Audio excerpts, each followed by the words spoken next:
Hey, hey. So I'm back. I'm back again. It's amazing.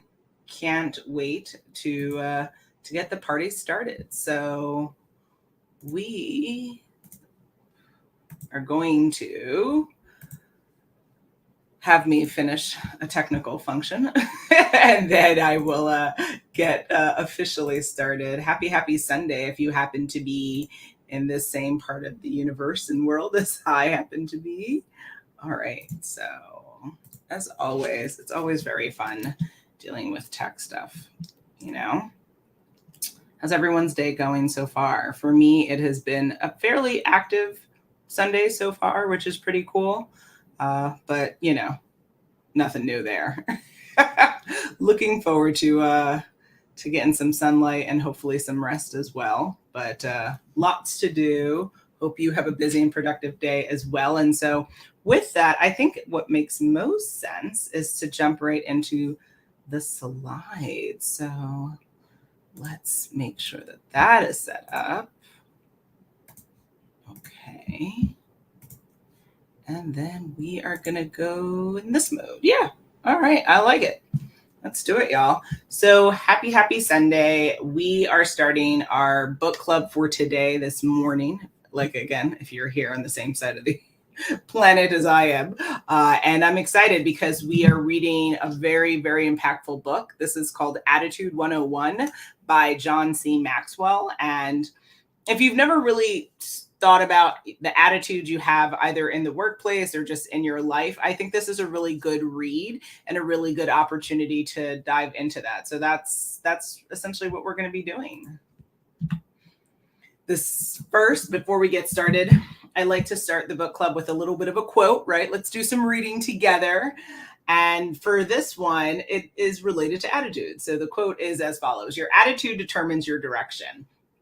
Unknown author or speaker of this. And I like it because it really simplistically puts it out there that so much of the outcomes that we receive and have in our life are connected to the things that we're doing consciously and subconsciously. And we sometimes forget, or there's a disconnect there, but we have to, as many times as possible, can get realigned and reassess how our life is going, and then what we're thinking, and how understand the correlation between our thoughts, the actions, and then the outcomes we're receiving. And a part of all of that formula is your attitude, right? Because if we're in a stinky attitude, then what's that mean? That's going to affect the action and inaction of that day, which then is going to affect the type of day that we're having, the type of opportunities that we're exposed to and or creating. So it's all connected, y'all. It's all connected. All right. Next. So setup for today will be meet and greet. I'll have some questions for me to answer. We'll see. I haven't thought about my answers yet, so we'll do that in real time together. And in the comments, because as much fun as it is to hear me think and talk out loud, I also deeply enjoy understanding how other people process and how other people approach life, and what your attitudes are, and challenges you've had with attitude, wins and successes you've had, right? Like all of that. I'd love to see that in the comments. And I'm on lots of different places. I'm here on Facebook. I'm here on YouTube. I'm here on Twitter. I'm here on LinkedIn. I'm here on multiple platforms at once. Shout out to StreamYard for that functionality. So let's engage, let's chat, let's be friends. And with that, we'll move on to just a real quick book summary, aka what's posted on Amazon.com. Just to make it quick and easy for y'all to understand the book and make a decision. If you haven't already read the book, then this will be essentially the sign or symbol for you to read the book and why you should read the book. And then we'll get into discussion points, which is the meat and potato for the book club, where we dive right into the book and go through different pages. And I think I'm pretty good at curating content, so I typically enjoy this session. But again, if you want something different, if you are interested in seeing more out of my book clubs or something different out of my book clubs, definitely, again, put those in the comments. The only way I can know and read your mind is if you tell me what you're thinking, and then we'll do next steps. And you don't want to miss that, because that's what I'm going to share the next book for next month. And it's a doozy. It's definitely a page turner. I've been already starting it because it's a very long book, like 600 pages or something. So I was like, let me get started now before I get myself in trouble. And it's sultry, and I don't know, it's problematic in some regards, but it's also like deeply juicy. So enough. I can't share more, y'all. Just wait for it. I know it's hard. All right, meet and greet. So this is me and my beautiful son, KJ, if you don't already know. Oh, delicious. Delicious. Look at us. Beautiful. So first question out of the gate. What factors contribute to the development of a person's attitude? What do y'all think? So put your answers in the comments, please. For me, and I'm going to make sure I put this little banner here so that you don't forget where you're going to find me and more of this at dressingroommate.com. Woo-hoo. So definitely how you're raised impacts how you develop your attitude, what you're exposed to, right? Nurture versus nature. So what we experience with our caregivers, our parents, what we experience in our educational learning environments, school, homeschool, traditional school, private school, however you want to, dealer's choice there. I also would say experiences in our personal lives, in our friendships, our romantic relationships, also the media and content that you consume definitely imparts and informs the type of attitude you form, right? Because maybe before you weren't a person who used your hands a lot, but then you were watching, and obviously then you're not from New York. Hey, but if you start watching a bunch of shows and people are and then you think it's so fun, and then you start to do it, or you start to display that behavior and those attitudes, right? That's a really easy way to start to form and also change attitudes. And then also, in addition to how you're raised, the experiences you have in schooling and personal relationships and environments and content, it's also choice, right? I don't want to disempower people to think that you are just a creation of circumstance, but inverse, right? So much of who you are is by choice. You choose to like the content that you like. Now, yes, you're exposed to things and it puts you down pathways, right? That's the parent or caregiver's duty to try to put their children and their loved ones on certain pathways. But then you have a choice. You have a choice to decide if you're walking down that pathway more, or if you're going to change direction, change pathways. So something to think about there. Are there certain strategies or techniques that can be used to improve one's attitude in challenging or negative circumstances? Woo, child. It's a deep one. It's a deep one for several reasons for me. We have some comments here. Okay. So we have Woken Free watching, which is hubby, and your attitude is this. Okay. I love it. Thank you. Lots of pink hearts and shapes, and I adore you. Thank you, Hubs. So I would say for me, it would be the type of content I consume. I'm very influenced by content, from film to television to books to articles to podcasts to all sorts of different content. Really has a big impact on me. It's always had since I was a child, really. So, and I think a lot of people sit there in that space with me. I'm not sure if they would admit it, but for me, media and content has been very, very informative. And if I'm going through a challenging or a negative situation, to improve how I respond to those situations and the attitude I bring towards it is definitely going to be informed by the type of content I'm consuming. So if I want to behave in a more positive way towards negative situations, then I need to consume positive, empowering content. I also would add to this that I would need to create positive content. So there's a lot of times where if I'm going through a negative thing, there are very few people on the earth who know that typically. The people who do know that, and they can nod and be like, yes, Natasha, I know.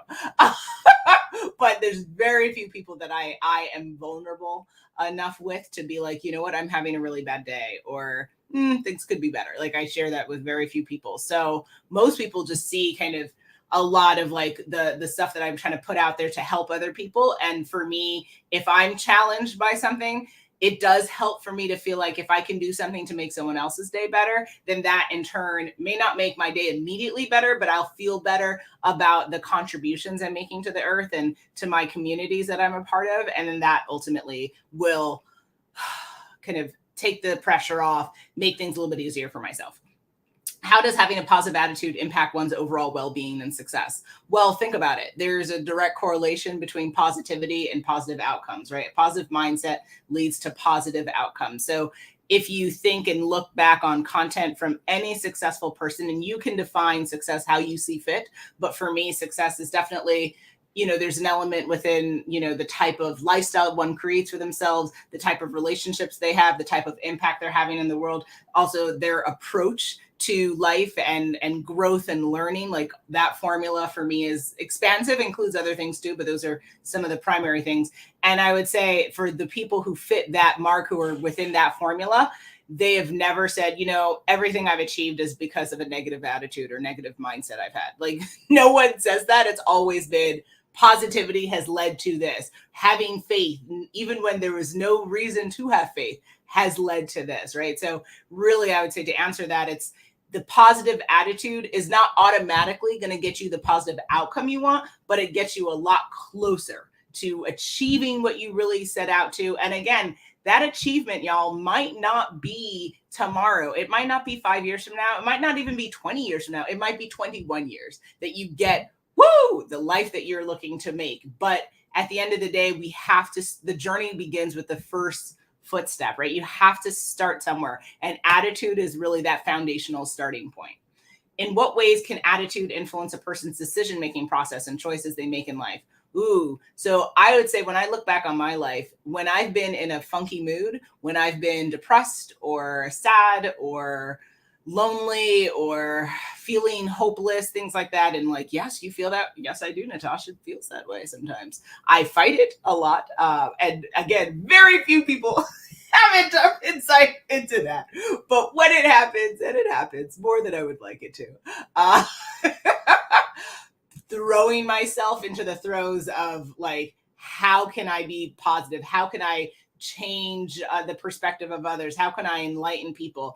That type of stuff really helps me get out of those funky spaces. And when I make decisions, if you're making decisions in a negative space and negative mindset, typically those outcomes are not going to be as favorable as they could be if you were thinking more positively, if you were thinking about the if this could work, right? And we take that if and we put forth the action and attach to it to make sure that it gets what you really want.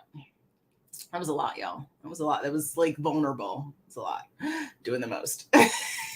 So what do you think about this book? What is this book all about? It's about attitude. There's 3 different sections to it. I'll also have a blog post for this program. So in case you need to watch this again, because of course you want more time with Tasha, right back at you, darling.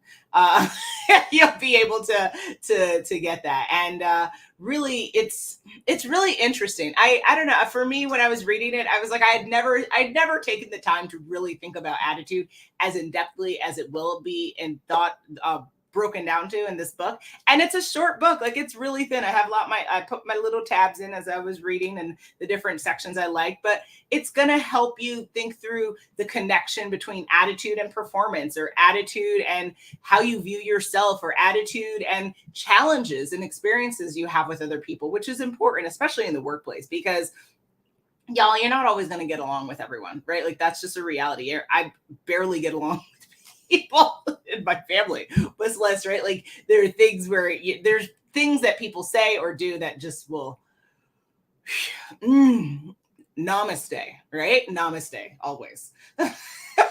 But we got to also not just like look at things that like they did this and they said this and right, but also like what are you bringing to the table, and how can you approach situations, even challenging situations, from a more positive, more enlightened, more evolved space. So things to think about. Now let's get into the book, because before you know it, we're going to be done, y'all.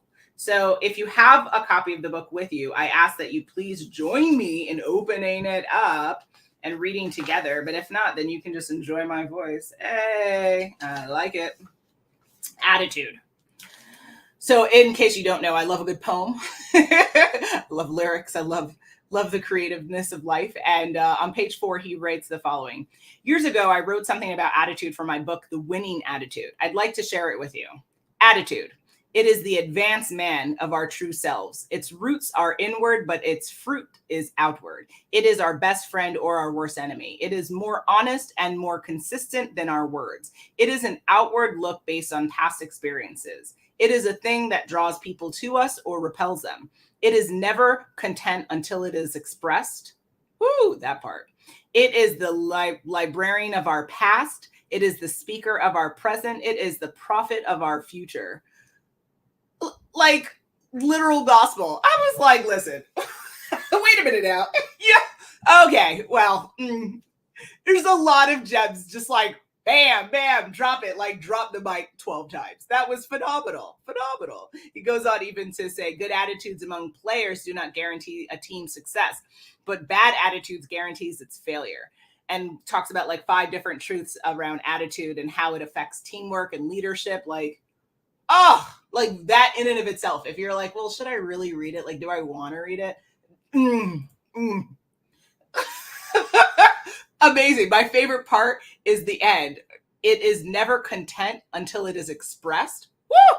It is the librarian of our past. It is the speaker of our present. It is the prophet of our future. Delicious. Like deliciousness. I can't even. Go ahead. Yes. And if you're like, well, how do I interpret that, Natasha? Well, what do you think? Put it in the comments, right? You are absolutely capable of telling me what you think about that. But I think overall, that summarizes to say attitude is more important than people like to express that it is. Attitude is a big part of the foundational way that you achieve success, that you have collaboration, the way that you can have partnership, the way that people receive you. That part. All right. So now on page 51, I like Mark Twain, and so I was really happy when I saw the following. My life is dedicated to helping others reach their potential. I suggest that you follow the advice of Mark Twain, who said, take your mind out every now and then and dance on it. It is getting all caked up. It was his way of saying, get out of that rut. Too many times we settle into a set way of thinking and accept limitations that need not be placed upon us. Embrace change and it will change you. Child. Like, just like mic drops, just like nuggets. Bam. Woo. Get it. Like, incredible writing, incredible like nuggets of wisdom. Woo, child. I'm excited. Like, I know I'm nerding out, but it's just really exciting to me. Again, what is that saying? Stop getting in your own way. Stop thinking that the way that you think now is the way you have to think forever. I was just talking to my hubby about this on Friday. I think we were talking through and I was like, I don't know. And he's like, well, are you sure? And it's true. Like, I need to take that for myself. Note to self, change your ways, sweetness. Change your ways. Just because you feel a certain way now, just because you're presenting a certain attitude now, you don't have to do that forever. You don't always have to respond to things the same way you've been doing it, because that then essentially is death, right? Because if we're not always learning, if we're not always evolving, then we're stagnant. And what creature do you know can do nothing for an eternity? Not many, if any, right? Even sleeping sharks are slightly moving. They're not standing still, right? There's slight movement. You've got to always be willing to change, be willing to move. That's incredible. Incredible. Incredible. So page 53 to 54, he goes through talking through changing bad habits. Really like this. So the following steps will assist you in changing bad habits into good ones. Step 1, list your bad habits. Step 2, what's the original cause? Step 3, what are the supporting causes? Step 4, determine a positive habit to replace the bad one. Action. Step 5, think about the good habit at its benefits and results. Step 6, take action to develop this habit. Step 7, daily act upon this habit for reinforcement. Step 8, reward yourself by noting one of the benefits from your good habit. Oh, I love this, because when we think through how do we implement change in our life, a lot of times, what do people do? They get stuck on, well, I don't know. Like as a coach, I've definitely been there, done that. I don't know how to get started. Well, darling, let's action plan this, right? Let's take a step back. Well, what do you want to achieve, right? I want to go from A to B. Okay, cool. Well, how do we get started? Well, B require for you to achieve B. What do you need to happen in place? Well, I should, right? And it all can be broken down into steps, whether it's 5 steps, 50 steps, 500 steps, doesn't matter. The point is, one step at a time, can you actually go from point A to point B? But we've got to be able to see it. We've got to envision it. We've got to be able to articulate it, write it down, and compel ourselves to actually follow these steps. So magic. Do you see how exciting reading is? It really hurts my heart when people are like, oh, I don't like reading. And I get it. I get why people say that, because they don't have a lot of time as a very busy mother.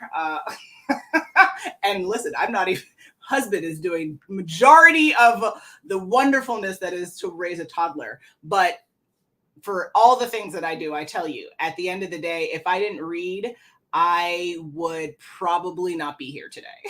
Like really, like real talk. I like, you have to have moments of sanity and clarity, and you have to be able to have just a little bit of me time and a little bit of escape. And reading to me is so magical. I mean, I could really cry from it. It really makes me so happy. And when you read things like this, where it can just be total game changer for you, I mean, it's great. I feel very grateful to have gotten the book and feel very grateful to read it and to be able to share it with you. And I hope at the bare minimum, even if you don't read the book, that you just enjoy this conversation and then you take with it into your life what you think is most applicable for you. And obviously that's everything, but kidding.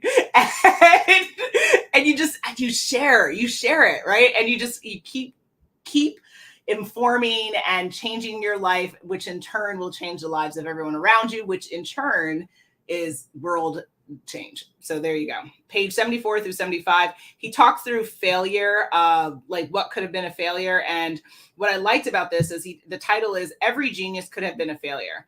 Every successful person is someone who failed, yet never regarded himself as a failure. For example, Wolfgang Mozart, one of the geniuses of musical composition, was told by Emperor Ferdinand that his opera, The Marriage of Figaro, was far too noisy and contained far too many notes. Artist Vincent van Gogh, whose paintings now set records for the sums they bring in at auctions, sold only one painting in his lifetime. Thomas Edison, the most prolific inventor in history, was considered unteachable as a youngster. And Albert Einstein, the greatest thinker of our time, was told by a Munich schoolmaster that he would never amount to much. I think it's safe to say that all great achievers are given multiple reasons to believe they are failures. But in spite of that, they remain positive and they persevere. In the face of adversity, rejection, and failings, they continue believing in themselves and refuse to consider themselves failures. They chose to develop the right attitude about failure.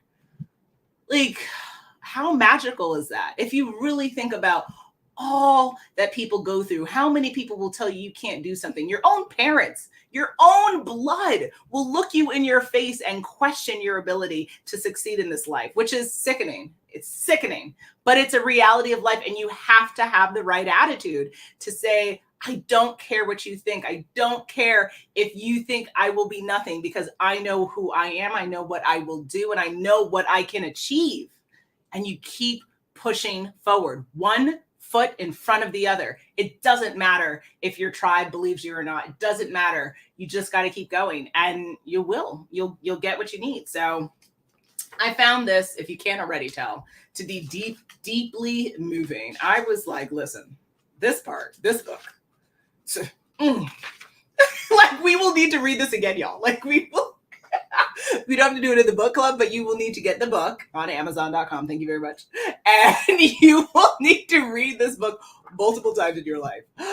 Success is page 87. So again, you know I love a good poem. Here's my definition of success. Success is knowing your purpose in life, growing to reach your maximum potential, and sowing seeds that benefit others. Exactly. It is not just about what you attain. It is not just about what you achieve and what you want. It's about how you leave this earth the legacy you create, the impact, the momentum, all of it. That is the definition of success. And I know it can be hard because so much of our society is oriented around financial success and wellness, right? And so you say, oh, well, I don't have a Bugatti and I don't have this, so I'm not successful. Lies and fairy tales. Success is knowing your purpose in life, growing to reach your maximum potential, and sowing seeds that benefit others. That part, y'all. And then lastly, growing your potential, pages 90 to 92. So again, this is how many pages? 99 pages. So if you tell me, Natasha, I don't have time to read, I'm going to say, you don't have time for 99 pages? Oh, okay.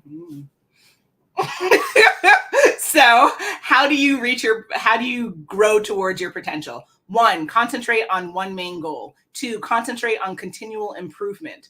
3, forget the past. 4, focus on the future. And there you go. I'll do it again. Concentrate on one main goal. Concentrate on continual improvement. Forget the past.